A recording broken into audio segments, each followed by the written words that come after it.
Today on Sekulow, a bombshell, FEMA's anti-Trump relief effort uncovered. Keeping you informed and engaged, now more than ever.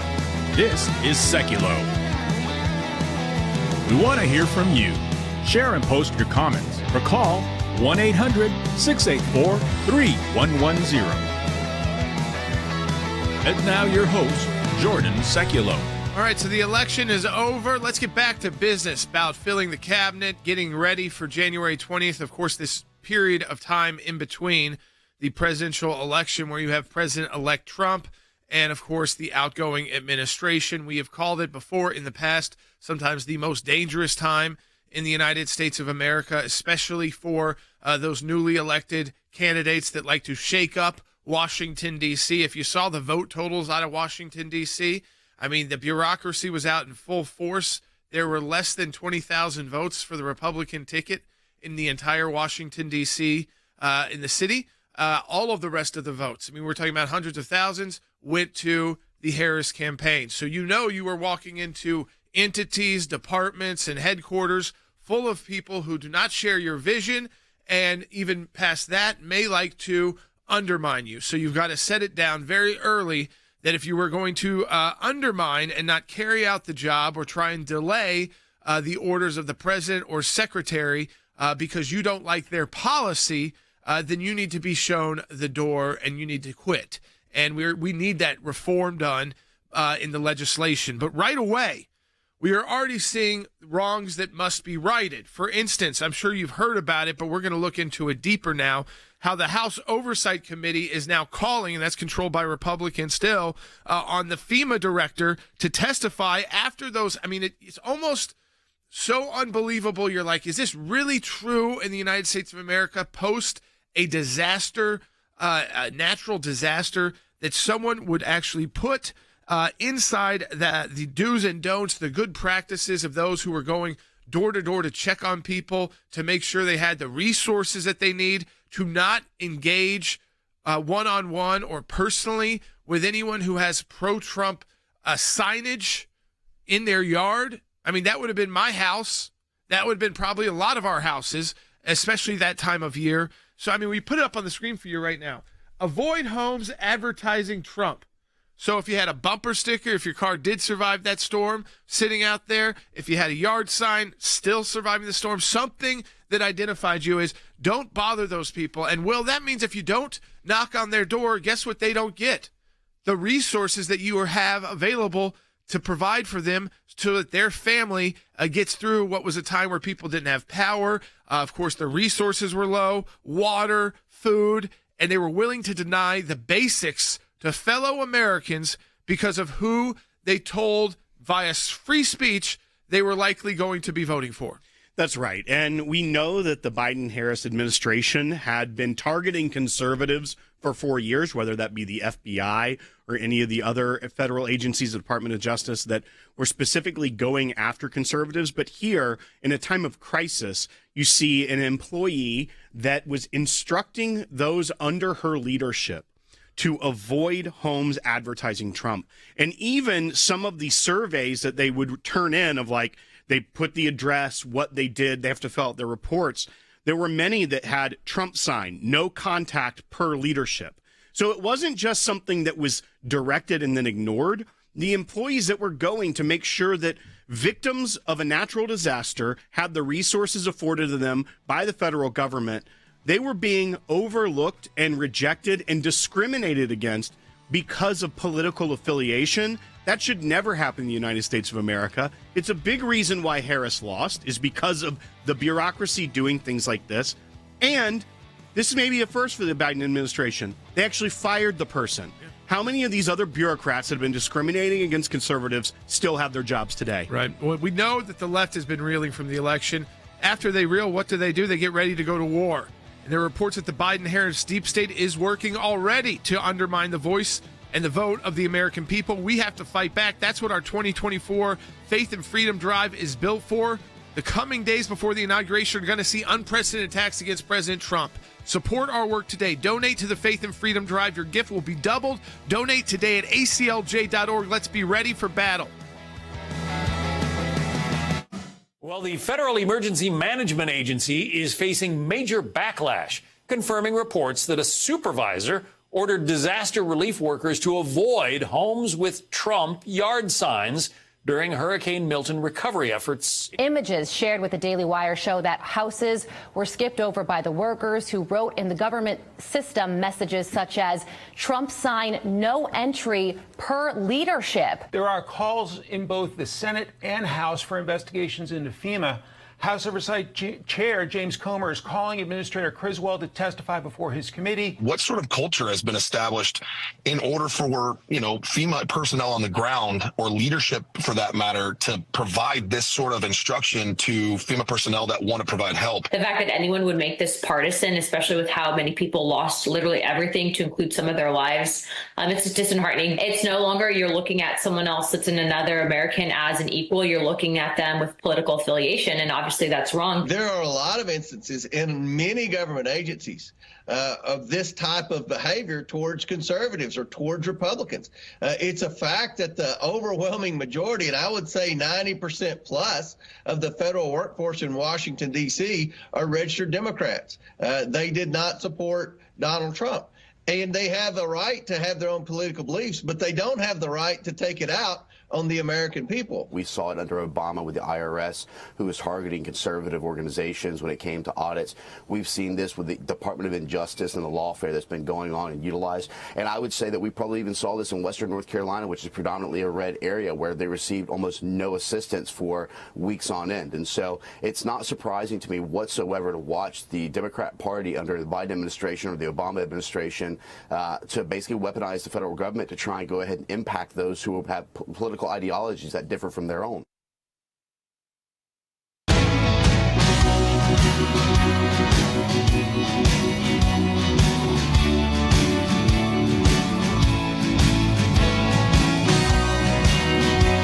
Welcome back to Sekulow. We are taking your calls to 1-800-684-3110. That's 1-800-684-3110. And of course, again, we are waiting to see how the balance of power will exactly turn out in the races that have not been called.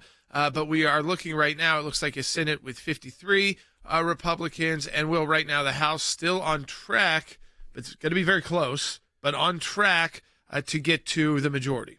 That's right. So as of right now, what we're seeing is that depending on which source you look at, because Associated Press has called some that other news organizations that call their own races have not. But we're looking at the Republicans officially having anywhere from 214 to 216.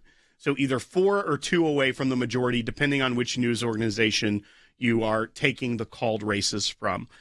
Now, there are still plenty where Republicans lead but have not yet been called. The Alaska race, where the Republican is up by 10,000 votes, still not called. There's a few others that are similar to that. A few in California, where it's tens of thousands of votes that the Republican is ahead, but yet the race has still not been called. We will see these hopefully be called soon, and that should get the Republicans over the majority. And with that mandate, then also the House can start making plans for investigations into things in the Biden administration, leadership. I know we'll talk about in the next segment that one of those members of leadership may be joining the Trump team. That is, if that majority gets reached. There's a lot to still shake out where you still have to keep that majority. And right now, I would say we're probably on track to about 220, which would be a not extremely comfortable lead, but enough for the time that we're in. And we will hopefully see that and know that within the coming days so that we can start moving on. Right. I mean, so you look at FEMA, that's really the Department of Homeland Security. So whoever is nominated for that position knows that there needs to be a reckoning inside FEMA, specifically with those who go on the ground. And along with the investigation that's being done by Florida Governor DeSantis in the state of Florida, and the now announced investigation in Washington, D.C. on Capitol Hill. Listen, this should be done. If it was people were told that they shouldn't go into a house with a Harris Waltz sign or any other political statement. We are all Americans. This was a disaster, and political signage should have been the last thing on their list. People didn't have water. people. They were trying to locate people to see if they were alive, their children's needs, and to provide that so that they knew what that person may need, or if that person was still in the home, or if they could somehow locate them and know that they were alive. And yet, for political purposes, they would just go past homes that were not, that were unmarked, that were marked in a incorrect or politically incorrect way for the FEMA regional supervisors. And they put this out as if, again, it'd be dangerous to offer assistance to someone in need because of their politics. And this, again, it goes to that bigger picture of the bureaucracy that this president is inheriting yet again. And we know, as we've said, listen, we have 18 current lawsuits against that bureaucracy and the Biden-Harris deep state. 18 of them at the ACLJ ongoing. Some of those will not be mooted out just because Donald Trump becomes president, because these take a long time to work through, even after you get a nominee finally confirmed and you get their top aides finally confirmed. Getting these bad actors out, we don't have the legislation yet that makes it very easy. So you've really got to prove some, in here, kind of serious bad action, almost bordering or on almost illegality. So not just, so dereliction of duty plus is like what I like to call it, leaking classified information, but not necessarily leaking unclassified information. That doesn't necessarily get them fired. It's all wrong. It needs to be reformed, but we also have to be prepared and help prepare the new administration for those shortfalls so that we don't have a Jim Comey 2.0. I mean, I think we can play it for everybody right now. Remember, Jim Comey said the entire crossfire hurricane, which led to the appointment of Mueller, got us involved with President Trump, and then to the first impeachment trial of President Trump. It all started in the first couple of days of the Trump White House. Don't take it from me. Take it from disgraced former FBI Director Jim Comey. You look at this White House now, and it's hard to imagine 2 FBI agents ending up in the same room. How did that happen? I sent them.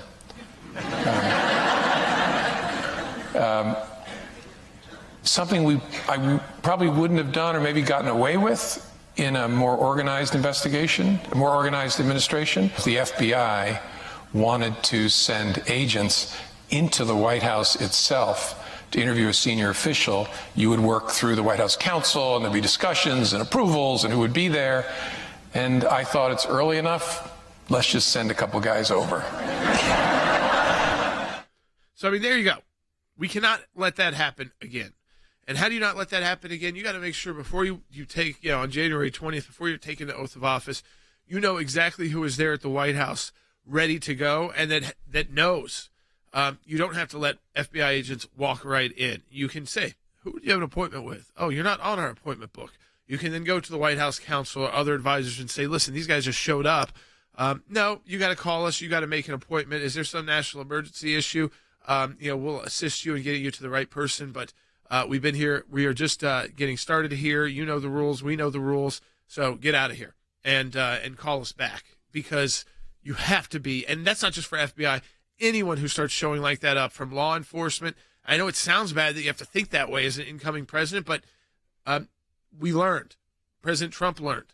And to make sure anybody who gets a cabinet level position understands that as well. Don't just let them walk into the building. We also have to get their teams confirmed much quicker. And that's part of, right now, our Faith and Freedom Drive, because we also know that there are going to be major efforts to slow down the Trump nominees. It might not be all of them, but the more they can do. Imagine this. Ben Carson said, he got confirmed. He did not have his staff in place for 5 months because of the confirmation process. So for 5 months, you become a sitting duck for the bureaucracy, who can spend those 5 months trying to ruin you, leak stories about you, characterize who you are, demonize you, and of course, not carry out any of your actual policy directives that ultimately you and the president have signed off on. This is the major concern now, and I wanted to give people time to celebrate and to kind of breathe. But if we want to see success, major success in these next 4 years, we have to all be ready to fight together. We have to keep this unified front that got through the election unified on so many of these issues when the knives come out. And they will come out in Capitol Hill, and they will come out through the bureaucracy. So support the work of the ACLJ. This is how we kind of prepare for this incoming time and really to kick off the year, which is before President Trump takes the oath of office. We need your financial support. We have our Faith and Freedom Drive where your gift is doubled, so you double the impact. Any donation, $10 becomes $20, $25 is like donating $50 because we stay in this fight, whether it's nominees we need to get behind and support during their confirmation battles, whether it's battling through the deep state until the day President Trump takes office and even continuing some of those battles to make it better for that incoming team. We will be there doing that work. So donate today at aclj.org. Make sure we're ready to go, that we are ready to go on January 1. And you know that we're prepared today as well to fight any way we need to. And we've still talked to others who are in races that haven't been called. I'm not going to name all of those yet, but know that we are looking into that work as well, which of course takes resources and takes time before the actual inauguration and the new Congress is sworn in. So a lot to do at the ACLJ. We do need your support. Contribute. We don't ask for this directly so often, especially so early after an election, but you know, we went through a lot going through with the election integrity programs that we set up for all of you to be able to utilize, and you did. Now we need to get ready for the next battle, which is getting this team in place to Washington, D.C. and their other offices, making sure they get confirmed, and making sure that the same mistakes are not made once again, and this administration is able to kick off and stay on track, Will. That is the goal of this entire drive, and I think a focus of the ACLJ is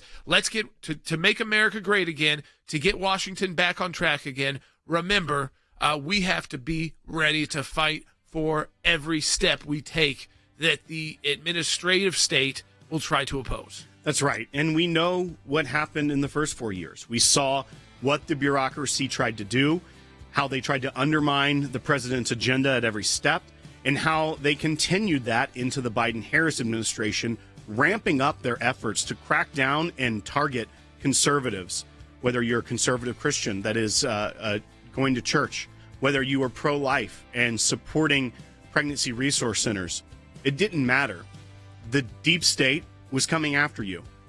We have to make sure that stops. The right people have to be in that can clean house, and the Senate needs to do their job quickly and effectively to get these people confirmed and their deputies confirmed so the work can begin. We cannot wait 6 months. Donate today at aclj.org and double your impact. I feel like it's also a referendum on the safety and security of our families. That's something that I felt as those results were coming in, a moment of relief because of things like the Abraham Accords that you obviously were instrumental in. That there was no real big threats of terrorism under the Trump administration. And honestly, in the last 4 years, that impending thought that we are headed towards chaos, and even just the chaos in the streets of our own country or in our schools, I think it played a pretty big part in people's final decisions on where they were going to vote. Not only the economy, which I know played a huge part, but also just the safety and security, even the feeling of safety and security in our country. Oh, I don't think there's any doubt about that. I heard someone this morning on MSNBC. I took my life in my own hands and watched it for about 20 minutes this morning. There was a gentleman who said, no, you guys, he was countering what was being said. He said, no, you're wrong. I walk into a store and, shaving lotion is behind closed, locked counters at the Target or the Walgreens.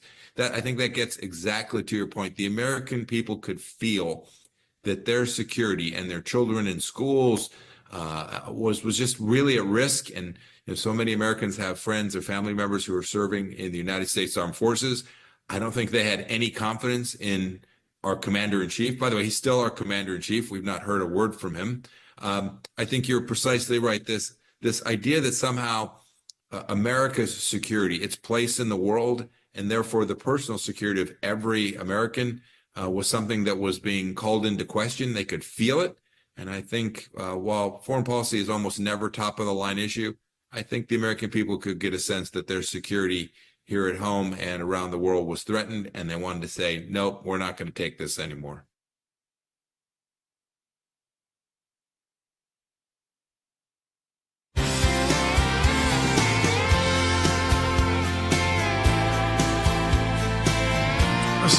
have seen yesterday one of our very good friends here at the ACLJ, one of my very good friends, my wife's very good friends, Congresswoman Elise Stefanik, who has been a leader in the House of Representatives, first from New York's 21st District and working on turning more and more New York congressional seats red, where she's had great success in doing that, moving up to congressional leadership at her age, at a time when I think, again, you kind of look at Washington as kind of older and a little bit out of step. Not the case, especially in the House of Representatives. When you check out that leadership team, she's been an awesome voice against anti-Semitism here in the United States and a pro-Israel voice, as you'll see the excitement from folks like Ambassador Danny Danone, a good friend of ours who is Israel's ambassador to the United Nations, that the U.S. and that Israel will have a true ally in the ambassador to the United States, to the UN from the United States, in Elise Stefanik. She is from a very red district in New York, so there isn't that concern there that even though it's New York, that it would upset the congressional majority. And I think she's going to do an excellent job. A little bit more about her, because you might see her as maybe just an elected official. I know her from the political world as well, but she was also a director of communications for the Foreign Policy Initiative, which was launched by Defending Defense, which was a coalition of think tanks warning of different kinds of dangers to the Department of Defense. She's done debate prep for people that were vice presidential nominees, as well as working in the Domestic Policy Council staff and the Chief of Staff's office, assisting and overseeing all economic and domestic policy issues. So not just, again, coming from the political world as an operative, but also inside the executive branch. Even right as a way, she was elected the youngest woman ever to serve in Congress in history. She's right now a senior member of the Armed Services Committee, the Committee on Education and the Workforce, the House Permanent Select Committee on Intelligence, so she's up into that world, and the Select Subcommittee on the Weaponization of the federal government. She came to prominence a couple of times. The first time, I actually have a picture of Elise and I when we were defending President Trump in the first impeachment trial, and she really took on Adam Schiff, who will now be a senator. Fun, but he'll be in the minority in the Republican-controlled Senate, which we'll know about leadership there sometime midweek this week. She took him on, and during the hearings, and said, "What? So I'm not allowed to speak because I'm a woman?" And that again shifted that hearing directly. And then when we had all of these professors and heads of presidents of these Ivy League schools come and testify, of which she's a graduate of some of them, she took them and really led to the removal of many of these top-level leaders. Let's just kind of remind people and imagine her doing this. I can't wait to see it at the United Nations. I will ask you one more time. Does calling for the genocide of Jews violate Harvard's rules of bullying and harassment? Yes or no? Anti-Semitic rhetoric. And is it anti-Semitic rhetoric? Anti-Semitic rhetoric, when it crosses into conduct that amounts to bullying, harassment, intimidation, that is actionable conduct, and we do take action. So the answer is yes, that calling for the genocide of Jews violates Harvard Code of Conduct, correct? Again, it depends on the context. It does not depend on the context. The answer is yes, and this is why you should resign. These are unacceptable answers across the board. That was the first person who resigned. That was from Harvard, and where at least I know is an alumni. And so, again, this idea that you could call for the annihilation of Jews and that alone would just be protected rhetoric, which, by the way, even under the Supreme Court, which broadly defends, as we do, free speech to the limits, when you start calling for someone to be eliminated, that is a call for violence, death. It's just like saying, I want to kill someone. That kind of speech, if it's directed at specific individuals, is certainly not the speech that is protected under the First Amendment, and context does not really come into play unless you're talking about it being some dramatized play that you're watching, something that's not real. But if it's reality, you can take action on that. And the reason we know that person at Harvard no longer in that leadership position. So if you can take on these gigantic institutions, these Ivy League schools, I think Elise is going to have no problem taking on developing world countries and even some of the bigger countries who aren't used to women that can slice and dice them in their arguments and also look them right in the eye and tell them why they're wrong, why they're evil, and why they are damaging and to the world, and just telling the truth. I mean, honestly. And so I think that was a great move. And for this whole move against Donald Trump doesn't like women, the first two major appointments he makes, chief of staff and ambassador to the United Nations, are women. He also did announce Tom Homan would be there. And what is that exact role? It's actually a border czar. So he's going to be position. like a White House advisor. Right. So it wouldn't be a position that needs to be confirmed through the Senate. But he's taking over Kamala Harris's old role as border czar. I don't think she's got a big notebook for him ready to go. Like, here's all the great things I did. Here you go, Tom. Fortunately, I think he already has that notebook ready to go. I don't think he'd want to use her notebook. He will also be overseeing kind of the strategy as far as in empowering the agencies to begin that deportation measure for the criminal aliens that are here. He obviously has a long career in Homeland Security and Border Patrol. I think it's a really good pick for the job, just like Congresswoman Stefanik, who, when you see those videos and clips of her taking on the Ivy League presidents is kind of like the internal United Nations of America. Yeah. They are the worst of the worst when it comes to anti-Semitism. They fester it on their college campuses. They allow it to grow uncontrolled. Right. And that's exactly what the UN does on a global stage. When she gets there, it is going to be so refreshing to see her addressing General Assembly, any sort of general debate, because she is not going to hold back. She's not going to do the niceties, allowing these countries to get away with the vile rhetoric and things they put forward. We know that the UN condemns Israel more than any other nation in the world. So it is time to have leadership at the UN that can combat that and say, hey, if we're going to be a part of this body, we are going to come in here and shut this down. Yeah, and I'm excited to see what Congresswoman Stefanik can do when she gets there. Exactly right. And this is what we are going to need your support, and you're going to have to support these individuals. I think there will be confirmations that will be quick, and there won't be a ton of opposition to. They'll get asked some tough questions. They'll move on.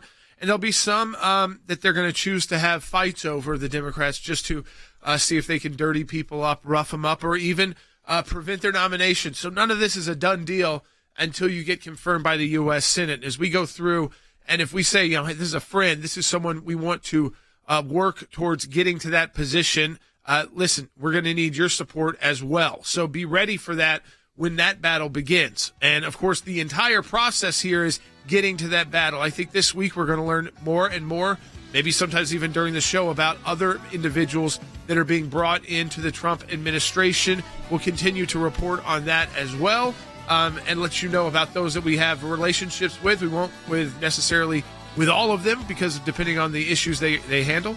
But let me encourage you to do this. Support the work of the ACLJ, because one thing we are very good at is taking on this deep state. 18 active lawsuits ongoing now. Those will continue to make it better for this new Trump team. We're also good with the nomination battles. We've been fighting those out in the Senate for decades. And so support our work there. Let's prepare for the next round of battle. We won the election. Now we've got to win in Washington, D.C.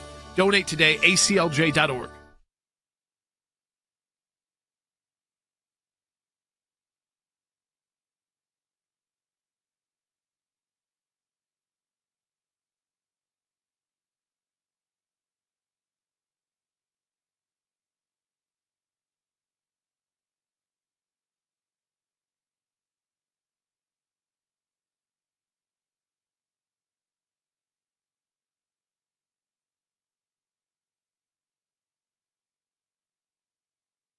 Freedom because of brave men and women just like you. Thank you. God bless you. And God bless America.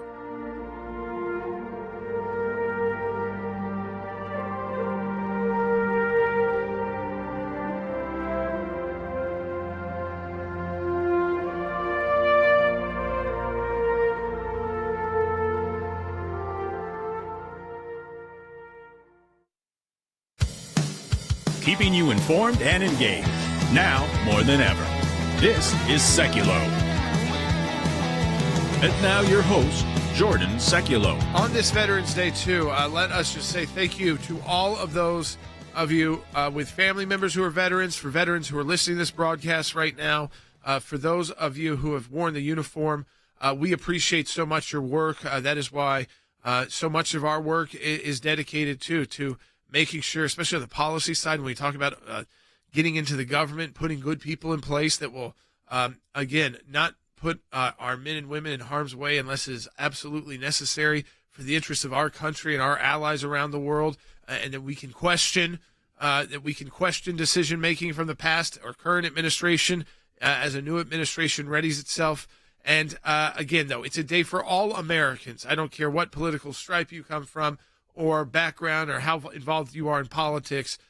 We have to honor and remember our veterans. It's important to teach your children about it. It's important that you remind yourself as well that they are always being deployed, even in smaller ways that we don't even know about sometimes, and that they are always ready to go to risk their lives to defend the freedom and liberty so that we can have these transfers of power and talk about through these issues. And I think we are on a path towards expanding free speech in a good way, and getting rid of these, these boards of dis and misinformation boards that are going to determine, who should be able to speak and who should not be able to speak. And you're starting to already see huge world shakeups just because the election. I mean, remember, President Trump is not even in office until January 20th. And let's just see, 72 hours after winning, the first female chief of staff in history is appointed. Now New York City is going to stop giving debit cards to illegal immigrants. U.S. companies are already announcing that they are bringing more production home. The stock market has hit all-time highs. Even Bitcoin is coming back and hitting all-time highs just because of a president who is more open to the idea of those kind of currencies being more utilizable and I think more mainline, streamlined in the world. In Mexico, the newest migrant caravan was broken up by Mexico. Qatar agrees to evict the remaining Hamas leaders that they were sheltering and told them to get out. Hamas wants a, quote, immediate end to war. The Taliban claims to, quote, want a new chapter. China wants, quote, peaceful coexistence. That doesn't sound like invading Taiwan, does it? Russia is, quote, ready to speak with the U.S. Interesting. That seems like they are ready to start looking at exit ramps from Ukraine, which would be a good thing there. The EU wants to buy U.S. gas, not Russian gas. Of course, we have to have U.S. gas on the market, and we will under the Trump administration. And then Ukraine leaders have already been in talks with President Trump, with Elon Musk. This is still just in the first 72 hours, and President-elect Trump has got another 70-ish days to get ready to take office, and we're already seeing moves by that around the world. That is exciting. How do you build on that? How do you take those moves, people saying they're willing to do this, they are looking at doing this, they're planning to do this? You go in strong. And we know President Trump is going to go in strong. But what we learned from the first administration from President Trump is that everybody on the team has got to understand, one, that the knives are out in Washington, and they're looking at a clock. It's a 4-year clock. And in some clocks, it's a 2-year clock. So in 2 years, they want to make sure you don't have the congressional majorities in at least one house or the House or the Senate. Both would be great for them too, right? Make your life really hard. And then they look at the 4-year clock and say, you know what? We just have to survive, do enough that makes all of their policies and ideas slow down. We'll scare their people from even wanting to take these positions. We'll try to make the nomination periods really slow. We have to demand to get people confirmed, and their staff level folks who got to get confirmation, they need to get confirmed. And these are the battles that we need to be ready to engage in. We can't just confirm a cabinet secretary and have them sitting there with a bunch of bureaucrats for half the year. They've got to have their team in place ready to go. So support the work of the ACLJ, our government affairs team, ACLJ Action, ACLJ. We are ready to do all of this work. We need your financial support. Donate today at aclj.org. Double your impact. Let's start this off on a strong footing, folks. A night of multiple violent attacks in Amsterdam after a soccer match on Thursday night. In these videos, one man cornered as his assailants shouted, "Free Palestine!" Free Palestine! Free Palestine! Free Palestine! Another seen in a canal. Another apparently unconscious, kicked over and over in what Dutch and Israeli leaders condemned as anti-Semitic. Random people stopped on the street, forced to prove their citizenship. If they were not Israeli, they were left alone. Hundreds of riot police deployed across the city after chaos and violence erupted. This is seen showing a mob running with clubs. And this, an eyewitness video capturing Israeli fans running in fear. One says, "I'm not Jewish," as he was repeatedly punched and kicked to the ground. More than 60 people were arrested and 5 victims were hospitalized and released. Dutch and Israeli officials decried the attacks as anti-Semitic. Israeli Prime Minister Benjamin Netanyahu compared it to an attack on Jews in 1938 Berlin that preceded the Holocaust. Tomorrow, 86 years ago, was Kristallnacht, an attack on Jews just for being Jews on European soil. It's back now. Yesterday, we saw it on the streets of Amsterdam. Is actually a part of what we have seen as a tsunami of anti-Semitism in the wake of the October 7th, 2023 massacre in the state of Israel. Israel's National Security Council has issued a warning to all of its citizens overseas to keep a lower profile, fearing copycat attacks. And the office of the mayor of Amsterdam told us that she's banned all public demonstrations for the next 3 days. Israel's National Security Council said, keep a low profile. Look, if you look behind you, you will see the Anne Frank house 5 minutes walk from here. She went into hiding. We don't want to go into hiding anymore. All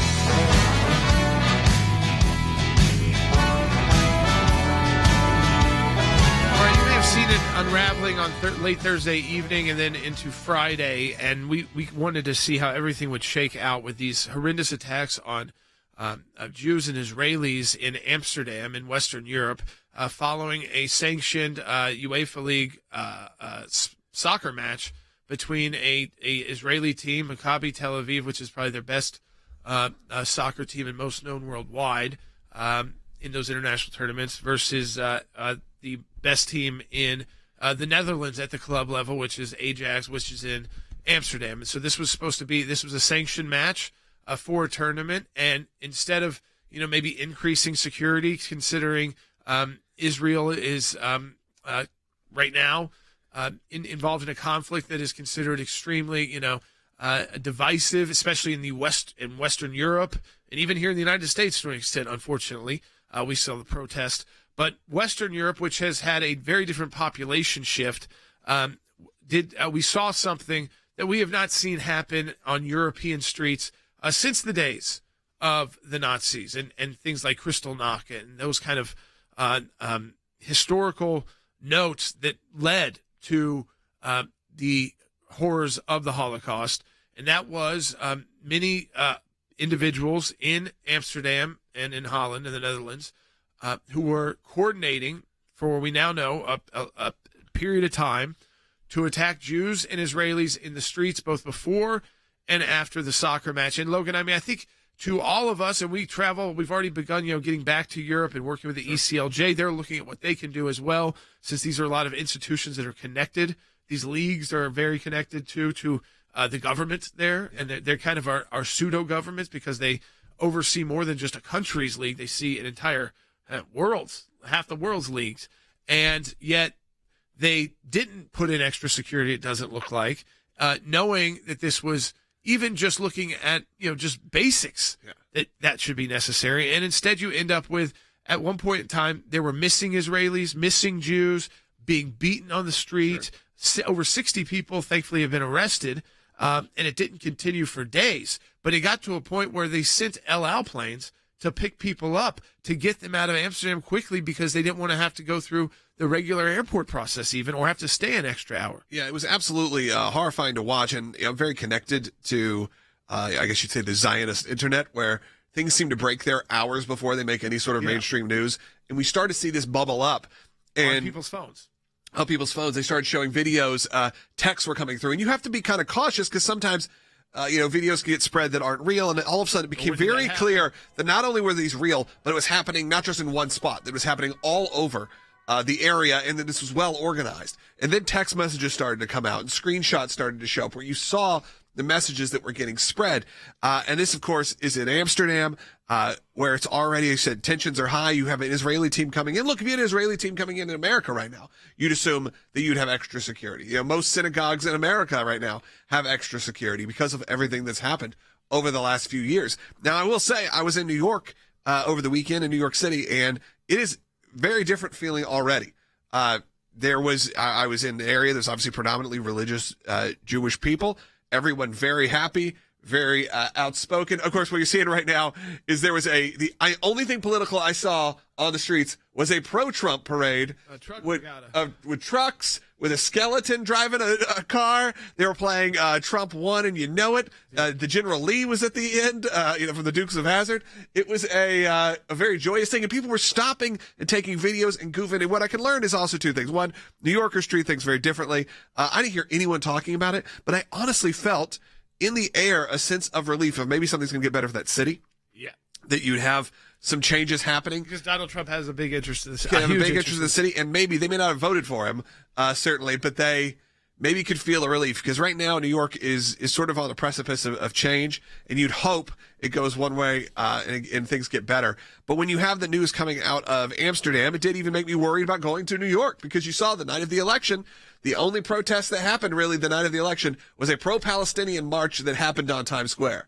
That was really the only thing we've even heard about. I mean, a little bit in Chicago, there were pockets of things, but the big one was a anti-Semitic march in Times Square on the night of the election. Other than that, it feels like it's been pretty quiet, and I think because there's a lot of people who see what's happening in Europe, see what's happening all over the world, and go, you know what, I may not have supported Donald Trump, I may not have voted for him, but maybe there's a glimmer of hope and a sigh of relief that maybe these cities can get themselves under control. They don't want to see their targets closed. You know how many buildings I saw for sale in New York? It was so sad. Yeah. They want to see their cities turned around. They don't want to see them become where people are getting hunted in the streets, where you are, whether that is from, by the way, extreme issues with the homeless crisis that's happening there, or obviously all the political issues that have happened. Right. I mean, I think, again, when you see this attack on Jews, it is time now for a new administration with new representatives of that administration to go to the world and say, this is not acceptable. Again, they were able to stop this and prevent this from continuing. But, I mean, the fact that it was happening in a first world country, knows that it has this match, knows that it might be somewhat controversial, and yet they move along with it and had no idea that so many of these taxi cab drivers were utilizing technology to block the streets, to make it difficult for people to leave, to even pick people up and put them into harm's way.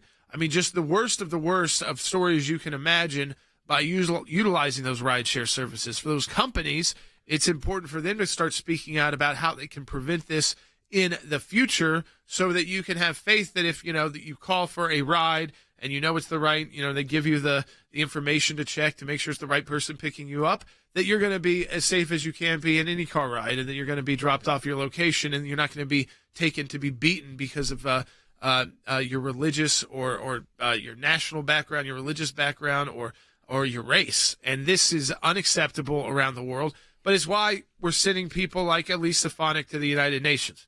It's to make sure that these issues don't just disappear and get shoved under the rug after 48 hours and everyone moves on. I think where we are as a country, that the left is still wiping the tears. They're not going to do that for very long, though, Will, and they're going to come back. Their next job is, how do we undermine President Trump? So the popular vote thing, that's not going to work, obviously. So now they're going to look towards others. They don't have control of the Senate, so they can only slow down the nominations to a point.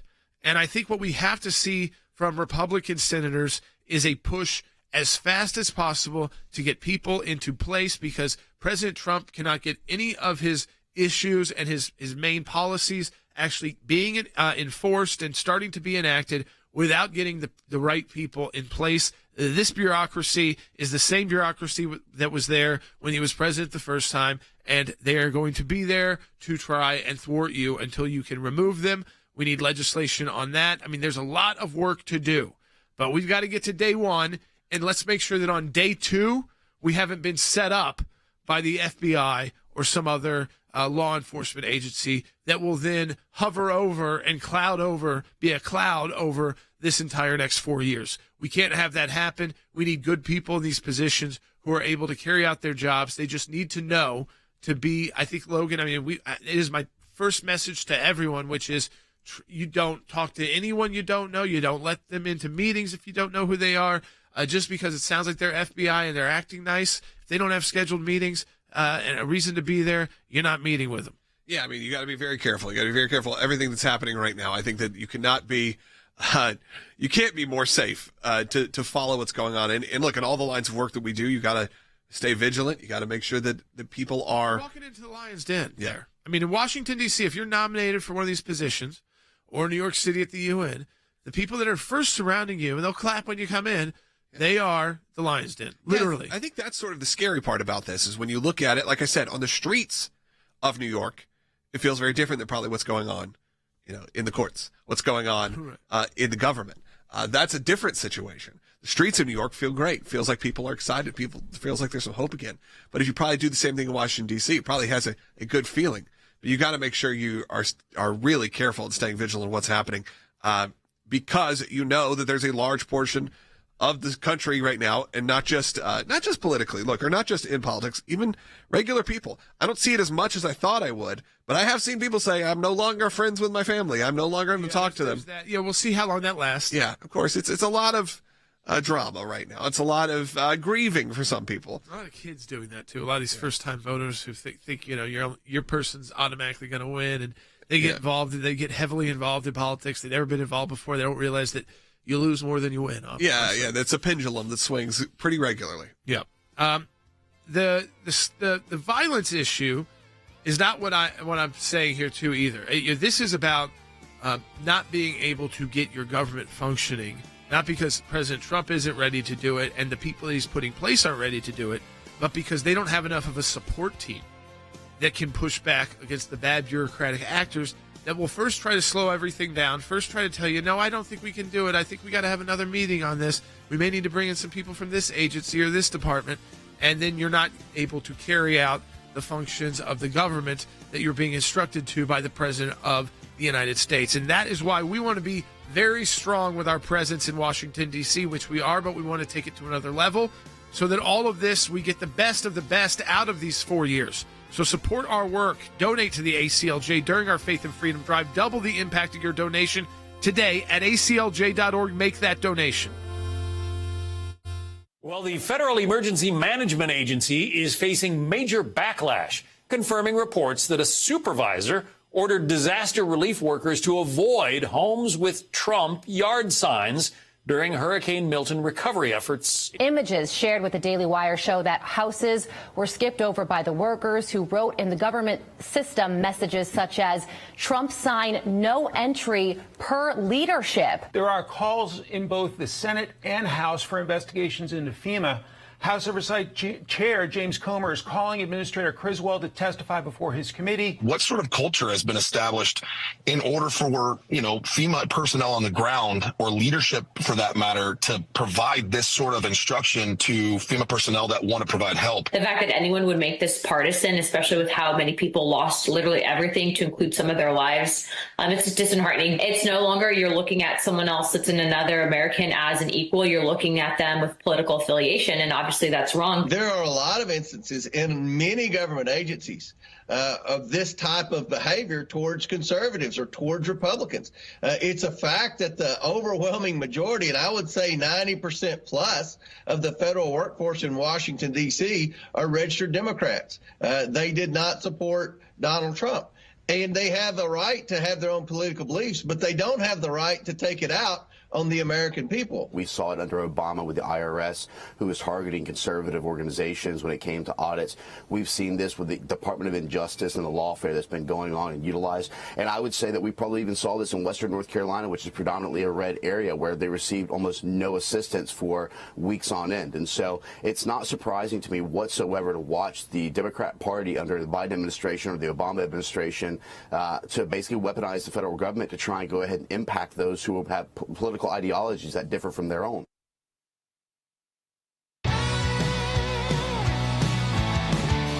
All right, let's go to the phones. 1-800-684-3110. If you want to be part of today's show, that is the number you call. 1-800-684-3110. Will, let's do it. Let's go to Ronald calling in South Carolina on line 2. Ronald, you're on Sekulow. Yeah, thanks for taking my call. Yeah, one thing I loved about the Trump administration, his first administration, was that he literally gave the White House to the people. His first term, he gave the White House to the people. And when Biden got in there, it was literally no disclosure, no transparency. And you had those press secretaries just kind of putting a spin on everything that came out there. And now Trump's back in there. And so you just pray that now everything will be open so that we can all see the truth. And it kind of reminds me of what Rick said during Biden's administration, and that was more than ever, ACLJ. But I'm saying that slogan should never actually get old, because as you were just talking, we need ACLJ to literally fight for those that Trump's going to need to be with him in the office. Yeah, I think, listen, the one thing about President Trump that was very different from President Biden, and it's different than really any presidents that we've had before. Some of that's because of modern technology, is that he leans in on communicating directly, Logan, to the people. And he will make a change now, whereas it used to be, during the campaign it was more politically focused. Yeah. Now he'll use it to communicate to the whole country and the world. And so you don't have to just rely on whoever becomes press secretary to get your info. In fact, oftentimes they are just kind of taking a remark on X and kind of extrapolating that. What does that mean that's going to be happening? It's a question of whether we see a shift in the way it was. And we got to go back to the first Trump administration. Remember, he would be out there every couple days doing hours of press. I don't know if that's going to shift this time around. I think there'll be plenty of times where you'll get a lot of info. What is also interesting is a lot of his campaign promises are just now sort of showing up on different platforms. And a lot of that was because Rumble was really the only one that allowed him to post for so long. So people are posting a lot of content thinking it was new content, but really it's new to them because they haven't seen it because it's been throttled. Now you're going to be able to see it a lot more. There's going to be a lot more action. And of course, compared to the Biden administration, I'm sure you're going to see the president a whole lot more. I'm also seeing a lot, Jordan, of people, especially on the right, saying maybe it's time to just end the press briefings, the daily press briefings from a press secretary. Yes, press secretary there to field questions and things, but at the same time, I love to watch them because they are entertaining. We've kind of made them into a show. Yeah. But we saw how irrelevant the mainstream media has become throughout this campaign season. And when you give them on-camera briefings, it just gives people an opportunity to try to make a viral moment for themselves. It's not really about getting information for the people. It's the reporter trying to get their screen time, 15 minutes of fame. And that happens during the Karine Jean-Pierre press conferences as well. You see many people trying to do that. Have we gotten to a point where, yes, if the president wants to come out and do a specific briefing, or a head of a department doing a specific briefing, but do we really need the daily on-camera press briefings? It's rewarding a press for bad behavior. I think the reason why there was so much attention on President Biden's press briefings is because he was so out of it. Yeah, you didn't see him. I think so they had to prove to you that he was still governing. I think there's a good I think they should continue. I actually enjoy them, and I think they're necessary. But remember, though, during the Trump administration, it wasn't just mainstream media allowed in that room. There was a lot of the alternative media were allowed, including ones that were very controversial, but he would call on them and talk to them. It wasn't just that. And now we've seen the impact of podcasts and what they can do. So now I think you have to look at it and go, okay, who actually is allowed in that room? And maybe it's just different people to ask different real questions, not just gotcha moments coming from the four big ones. Right. And who are just trying to get their something they can play to lead up to an interview, or something they can play throughout the day to say, well, our reporter got this, and this. I think, again, all of that's going to be important. We don't know who that person's going to be yet. I think when we know who that person's going to be and who is going to be the head of the communications department, which oversees that. But listen, this is going to be a president who is not camera shy at all. He might rethink ways he did it before in the past, but I think to prove a point early to show the contrast, he's going to be willing to talk directly to the American people as much as he can, and that's still the best way to talk to them is so they can look you in the eye kind of thing. Yeah, we'll see if we get Jim Acosta back in that room, mixing it up. I don't think Jim Acosta's going to get back to that room. We'll see. It'd be kind of fun. Was he banned? Was he banned? I think they had some issue. I don't know if he ever was banned. Him and Spicer and McEnany, they would spar. Man, that was entertaining television, I have to say. Like, I'm kind of looking forward to some of that again. You want to take this other call? Yeah, let's go ahead and go to Not Don. just Karine Jean-Pierre lying about Joe Biden being feisty, and he's running a marathon right now. He can't be with us. Let's go ahead and take Don from California on line 1. Don, you're on Sekulow. Oh, great day in America. God bless you all. You know, we have a big problem here in California, as I'm sure you well know. Governor Newsom and Attorney General Bonta are pledging to fight Mr. Trump tooth and nail like the sewer rats they are. And not to put too fine a point on it, but what I can't understand is they're fighting on illegal immigration. Well, their sanctuary laws are in direct defiance, I believe, of federal law. They won't even cooperate with ICE. That's in direct violation. So I can't understand why we can't do something about it. If not, why not? Well, I mean, you can work around them now. I mean, the federal government is in charge of the border, not the states, and so they can't prevent you from going in and carrying out their function of the federal government. One thing we fought for before, especially under Democrat administrations, is for states to be able to take on a role. But the Supreme Court's been fairly clear that there's very little the states can do without the federal government asking them to do it. But the federal government can go in and do that. It is their job to secure the border. It's their job to handle immigration.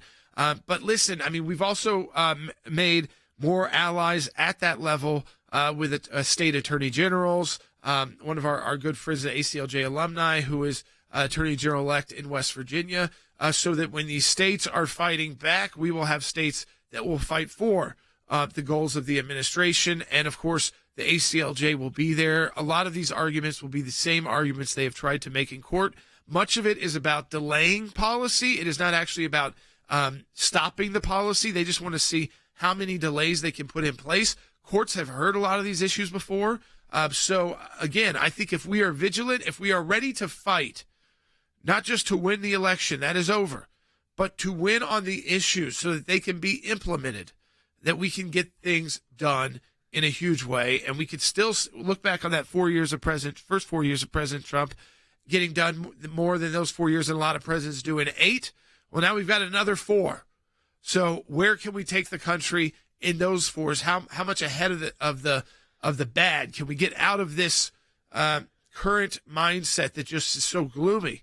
And I think that's why people are so hopeful right now. And let's keep the smile. Let's be happy warriors through this process, and let the other side be the ones, who are screaming and crying and shouting on TV and in their social media.